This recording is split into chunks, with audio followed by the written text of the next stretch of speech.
বাচ্চাদের বলেই দিয়েছিলাম আজ মাকে ছুটি দিতে হবে, বলতেই সবাই মুচকে হাসলো। দুপুরে আমরা প্রথমেই চলে গেলাম খাওয়া দাওয়া করতে। আজকের মেনুতে যা ছিল, নরম নরম খাসির লেজারা দিয়ে পোলাও, সাথে ছিল জোরদার ডেজার্ট। না হলে বাঙালির খাওয়া কিন্তু সম্পূর্ণ হয় না। সাথে বোরহানি চাটনি আর দারুণ ঠান্ডা লাগছে। পোলাও খেতে খেতে আমি বারবার ভাবছিলাম কখনো কখনো একটু বাইরে যাওয়া, খাওয়া দাওয়া করাই কিন্তু মনকে ঠিক করে দেয়। হাজবেন্ড বলল আজ তো বাসায় কিছু বানাওনি, তাই মন খুলে খাও। আমি বললাম আচ্ছা, রান্না যদি না করি তাহলে কি আমার অপরাধ বোধ হয়? না, আজ হবে না।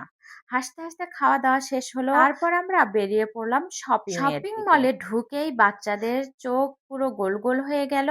একটা খেলনার দোকান দেখেই তাদের উচ্ছ্বাস, যেন পৃথিবীর সব খেলনা আজকে তাদের জন্য অপেক্ষা করছিল। আমার ছেলে ইয়ামিন খেলনাগুলো দেখে একদম থেমে গেল।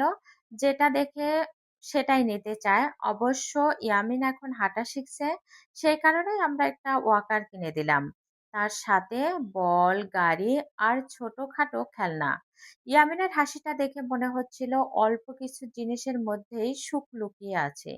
উষামণিও সে নিজের পছন্দের খেলনা পেল। সত্যি বলতে কি, বাচ্চাদের আনন্দ দেখলে আমাদের ক্লান্তি, সব চাপ দূর হয়ে যায়। তারপর আমরা চলে আসলাম কাপড় চোপড়ের দোকানে। আহ ফুটেজ নেওয়া হয়নি, কারণ আমরা শপিং করতে করতে পুরোই টায়ার্ড হয়ে গিয়েছিলাম। কিন্তু সেই ক্লান্তির মাঝেও মনে হচ্ছিল হ্যাঁ, আজকের দিনটা আমরা নিজেদের দিয়েছি। সব কাজ, সব দায়িত্ব ভুলে আজ আমরা হাসলাম, খেললাম, মজা করলাম। কখনো ফুচকা চটপটি, কখনো আবার লাচ্ছি, কখনো শুধু বসে থাকা। যেন সময়টা আমাদের জন্য থেমে গেছে। বাইরে যা মানে টাকা খরচ না, বাইরে যা মানে মনকে ভালো রাখা। সবসময় বড় কিছু করতে হয় না, মাঝে মাঝে অল্প একটু বের হওয়া অনেক বড় আনন্দ। আমি সবসময় মনে করি জীবন খুব ছোট, এই ছোট ছোট মুহূর্তগুলোই মনে থেকে যায়। খাওয়া দাওয়া, ঘোরাঘুরি, শপিং, এসবের মধ্যে আমরা নতুন স্মৃতি জমাই। মাঝে মধ্যে বাইরে যাওয়া শরীরের জন্য না, মনের জন্য দরকার। হাজবেন্ড বলল দেখো তোমার মন কেমন ভালো হয়ে গেছে।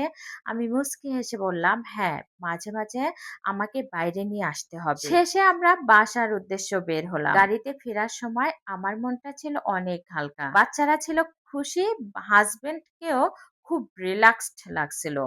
আমি চুপচাপ জানালার দিকে তাকিয়েছিলাম, মনে শুধু একটা কথাই বারবার আসছিল, আলহামদুলিল্লাহ। শেষ কথা, সবসময় বড় কিছু হতে হবে না, সুযোগ না থাকলেও ছোট ছোট আনন্দ তৈরি করা যায়। পরিবার নিয়ে সময় কাটানোর চেয়ে বড় সুখ আর কিছুই নেই। মাঝে মধ্যে বাইরে যাওয়া, একটু খাওয়া দাওয়া করা, হাঁটো, হাসো, জীবনকে উপভোগ করা শিখো। আলহামদুলিল্লাহ ফর দিস বিউটিফুল ডে।